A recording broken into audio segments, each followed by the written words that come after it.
Hello दोस्तों, नमस्कार। स्वागत है आप सभी का अच्छी टिप्स यूट्यूब चैनल में। दोस्तों, आज के इस वीडियो में मैं आपको बताऊंगा दीपावली पर कहां कहां जलाएं दीपक। आप इस वीडियो को शुरू से अंत तक पूरा सुनें ताकि आपको पूरी जानकारी प्राप्त हो सके, क्योंकि कई बार अधूरी जानकारी होने की वजह से नुकसान झेलना पड़ सकता है। इसलिए जानकारी हमेशा ही पूरी होनी चाहिए, चाहे वो किसी भी कार्य से संबंधित हो। तो आज मैं आपको बताने वाला हूँ कि दीपावली पर आपको दीपक कहाँ कहाँ पर जलाने हैं। नंबर 1, सबसे पहले घर का जो मंदिर होता है जहाँ पर आप लक्ष्मी की पूजा कर रहे हैं, वहाँ पर आपको अखंड दीपक जरूर जलाना चाहिए, यानी कि ऐसा दीपक जो कि रात भर बुझना नहीं चाहिए। अब आपका सवाल होगा कि यदि बुझ जाए तो क्या होगा? तो ज़्यादा कुछ नहीं होगा। जब बुझ जाए तो इसकी जो बत्ती होती है दिए की, उसको आपको निकाल कर रख देना है और जो दूसरी बत्ती, नई बत्ती उसके अंदर डाल देनी है और उसको प्रज्वलित कर देना है, जला देना है। तो ये आप उपाय कर सकते हैं। दूसरा है धन की कामना अगर आपके है, आप चाहते हैं कि घर में धन आता रहे और घर में बुरी शक्ति भी ना प्रवेश करे, तो घर का जो मुख्य द्वार है उसके दोनों तरफ आप दीपक है वो अवश्य जलाएं। इससे आपको काफ़ी फायदा मिलेगा। इसके अलावा आप जिस जगह पर पीने का पानी रखते हैं, एक दीपक आप वहां पर जलाएं।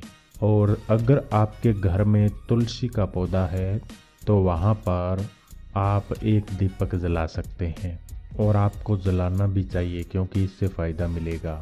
इसके अलावा आप ये उपाय कर सकते हैं कि जो पीपल का पेड़ होता है उसके नीचे चुपके से जाकर दिया जलाकर आ जाएं और पीछे मुड़कर नहीं देखें।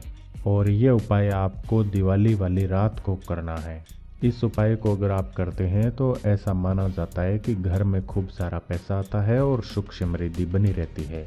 इसके अलावा अगर पैसों से जुड़ी हुई किसी व्यक्ति को कोई समस्या है, तो जो चौराहा होता है जहाँ पर 4 रास्ते आपस में काटते हैं, उस चौराहे पर दीपावली की रात को दिया है वो जलाकर आप छोड़ सकते हैं। ये उपाय भी आपके लिए कारगर होता है।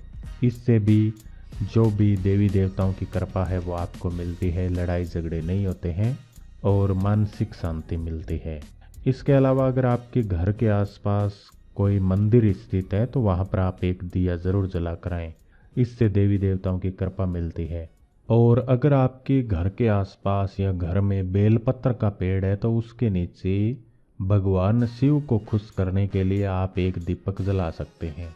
वहाँ पर दीपक जलाने से आर्थिक समस्याएं नहीं आती है और जो भी परेशानियां हैं वो दूर हो जाती है।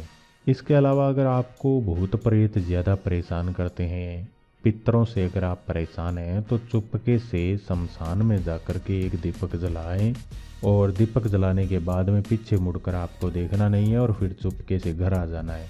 ये उपाय करने से माना जाता है कि जो भूत प्रेत संबंधी परेशानियां हैं, जो भी पितरों से संबंधित दिक्कत है वो दूर हो जाती है।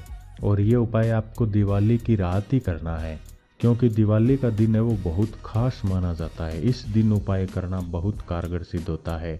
मान लीजिए आप दिवाली की रात इस उपाय को करते हैं तो आपको फ़ायदा अवश्य ही मिलेगा। और क्योंकि बाकी दिन होते हैं वो नॉर्मल दिन होते हैं, लेकिन जो दीपावली का दिन हुआ, होली का दिन हुआ, जो बड़े त्योहारों के दिन होते हैं वो बहुत खास दिन होते हैं। इसीलिए इन दिनों उपायों को ज़रूर करना चाहिए। इसके अलावा आप अपने घर की मुंडेर जो होती है, जो दहलीज होती है जहाँ पर खिड़की है, इसके अलावा और बाथरूम है, छत है और जो भी दरवाजे हैं घर के अन्य, वहाँ पर आप दीपक जला सकते हैं। इसके अलावा एक दीपक पड़ोसी के घर में भी शुभ सुगुन रखना चाहिए। ये भी उपाय अच्छा माना जाता है। तो इन जगहों पर आप दीपक ज़रूर जलाएं और जो उपाय मैंने आपको बताए हैं उनमें से जो भी आपको ठीक लगे वहाँ पर आप दीपक जलाकर वो उपाय कर सकते हैं। आपको काफ़ी फ़ायदा मिलेगा। धन्यवाद।